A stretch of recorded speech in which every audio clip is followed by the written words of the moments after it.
आज हम डिस्कस करेंगे डेसिमल्स की कुछ ऐसी प्रॉपर्टीज़ को जो कि शायद आप लोगों को पता होगा, लेकिन हम दोबारा से देखेंगे वो क्यों काम करती हैं। तो 7.24 टाइम्स 10, सबसे पहले हम इसको सॉल्व करेंगे। तो यहाँ पे हम 7.24 को कुछ यूँ लिख लेंगे। अब 7 वंस प्लेस के ऊपर है तो ये हो जाएगा 7 times 10 to the power 0 plus 2 10th place के ऊपर है तो 2 times 10 to the power -1 plus 4 अब 100 प्लेस के ऊपर है तो 4 टाइम्स 10 टू द पावर -2। तो जब हम 10 से मल्टीप्लाई कर रहे हैं तो यहाँ पे हम लोग 10 को इन तमाम 3 टर्म्स से मल्टीप्लाई करेंगे। तो यहाँ पे जो भी 10 के एक्सपोनेंट हैं वो ऐड हो जाएंगे, एक ऐड हो जाएगा, उसके अंदर +1 हो जाएगा। तो 7.24 टाइम्स 10 इक्वल होगा 7 into 10 power 1 plus 2 into 10 power 0 plus 4 into 10 power -1। तो हम इसको जब दोबारा डेसिमल फॉर्म में लिखेंगे तो वो आएगा 7। अब यहाँ पे 10th प्लेस के ऊपर, 2 1st प्लेस के ऊपर और 4 10th प्लेस के ऊपर, तो 72.4। तो यहाँ पे हम एक चीज़ नोट करें कि जब भी हम 10 से मल्टीप्लाई कर रहे हैं तो हमारे पास डेसिमल पॉइंट जो है वो एक प्लेस आगे पीछे मूव कर रहे हैं। तो मतलब यहाँ से एक प्लेस यहाँ पे आ गया। अब हम लोग वही चीज़ देखेंगे अब 100 के लिए। 0.103 टाइम्स 100, तो 0.103 को हम अगर इसी तरह इस फॉर्म में लिखें तो 0 को लिखने की ज़रूरत नहीं है, तो 1 times 10 to the power -1 plus 3 times 10 to the power -3।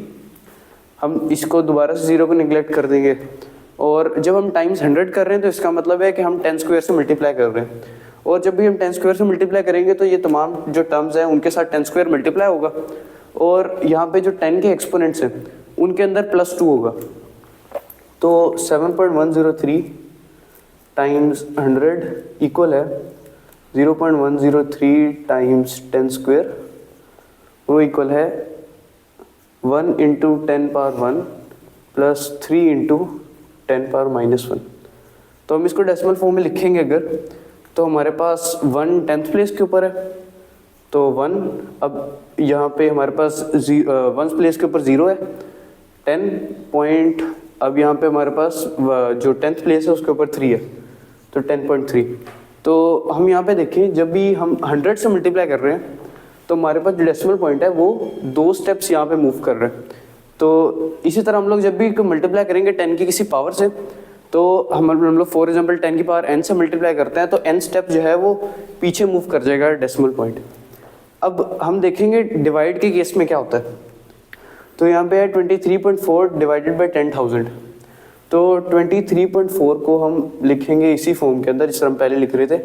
तो 2 into 10 power 1 plus 3 into 10 power 0 plus 4 into 10 power -1। तो जब भी हम 10,000 से डिवाइड करेंगे तो जब भी हम डिवाइड कर रहे होते हैं तो इसका मतलब हम उसके रेसिप्रोकल से मल्टीप्लाई कर रहे होते हैं। 10 पावर 1000 10 पावर 4 होता है, तो हम जब डिवाइड कर रहे हैं तो इसका मतलब हम 10 टू द पावर 4 के रेसिप्रोकल से मल्टीप्लाई कर रहे हैं और 10 टू द पावर 4 का रेसिप्रोकल होता है 10 टू द पावर -4। तो हम यहाँ पे 10,000 से डिवाइड करने का मतलब है 23.4 टाइम्स 10 टू द पावर -4। और जब हम 10 टू द पावर -4 से मल्टीप्लाई कर रहे हैं सारी टर्म्स को तो इसके अंदर हमारे पास जो सारे 10s के एक्सपोनेंट होंगे उनमें -4 होगा। तो 2 into 10 to the power -3 plus 3 into 10 to the power -4 plus 4 into 10 to the power -5। तो हम अगर डेसिमल फॉर्म में लिखें इसको तो आएगा 0.00234। तो डिवाइड के केस में अगर हम देखें तो क्या हो रहा है कि जो हमारे पास डेसिमल पॉइंट है वो n स्टेप्स उधर जा रहे हैं। तो फॉर एग्जांपल यहाँ पे 10 पावर 4 से हम डिवाइड कर रहे थे तो उसका मतलब 4 स्टेप्स वो आगे गया। अब यहाँ पे हमारे पास 2 पे यहाँ पे नंबर ख़त्म हो गए तो 4 स्टेप्स का मतलब है यहाँ पे हमारे पास 2 0 एग्जिस्ट करेंगे और ये यहाँ पे डेसिमल पॉइंट आएगा।